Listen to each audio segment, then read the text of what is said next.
Welcome back to Chelsea Chronicle News. Today, we've got the latest updates on our beloved club, Chelsea.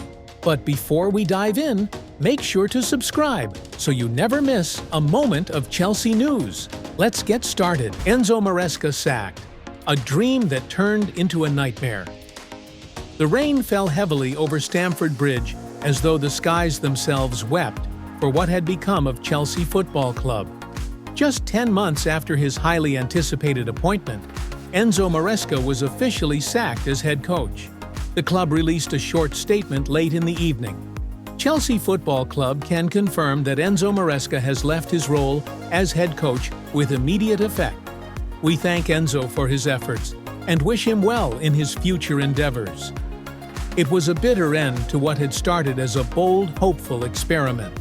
Maresca, a disciple of Pep Guardiola and fresh off a successful promotion campaign with Leicester City, arrived at Chelsea with a clear vision: possession-based football, structured build-up, tactical discipline. For a club longing for identity after years of chaos, Maresca seemed like the architect they desperately needed. But dreams in football are fragile, and Stamford Bridge is no stranger to shattered ones. From the outset, Maresca's ideas clashed with the brutal reality of Premier League football.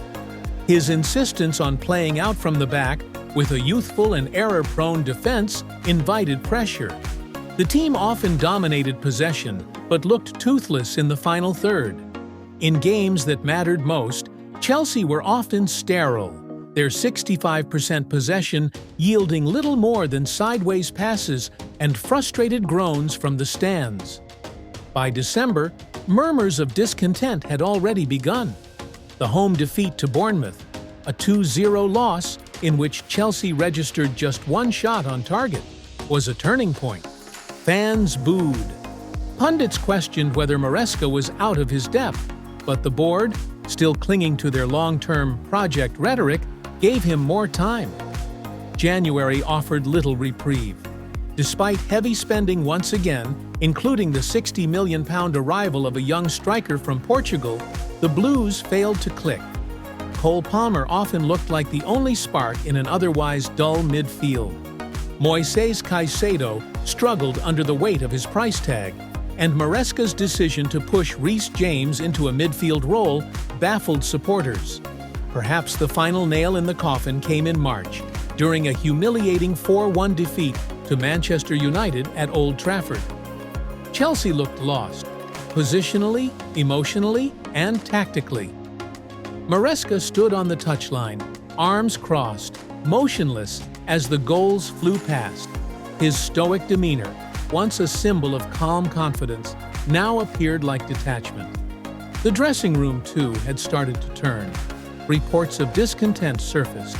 Senior players unsure of their roles, others frustrated by Maresca's rigid system. A source close to the club described the atmosphere as tense and confused, with some players privately questioning whether the manager truly understood what it meant to lead a club of Chelsea's stature. Behind the scenes, the boardroom was no less chaotic. Co-owners Todd Boehly and Behdad Eghbali, who had gambled big on Maresca's philosophy, were now under increasing pressure from fans and investors alike. Rumors of potential successors began to swirl. When the team slumped to 9th place, and with European qualification slipping further out of reach, the decision was made. Maresca was summoned to a brief meeting at Cobham on Monday morning. There were no drawn-out discussions, no second chances. The decision was swift. He cleared out his office by noon, said a quiet goodbye to his staff, and left through a side entrance to avoid the cameras. Just like that, the Maresca era was over. For Maresca, the sacking will sting, but it may also serve as a harsh lesson in the ruthlessness of top-level football. His ideas were noble, even admirable, but in the pressure cooker environment of Chelsea, where patience runs thin and expectations run high, idealism alone is never enough. Chelsea now find themselves back at square one, again. Another season written off, another manager gone, another identity crisis looming. The board will be under scrutiny not just for hiring Maresca, but for setting him up to fail. With a bloated squad, confused tactical philosophy, and an increasingly agitated fan base, the next appointment will define their tenure. As for Maresca, he walks away with a bruised reputation, but perhaps a better understanding of the game's brutal reality. He may rise again. After all, football is a sport of second chances. But for now, the project has ended in disappointment. Stamford Bridge remains restless, searching for a new savior, as the ghost of yet another failed regime lingers in the London rain.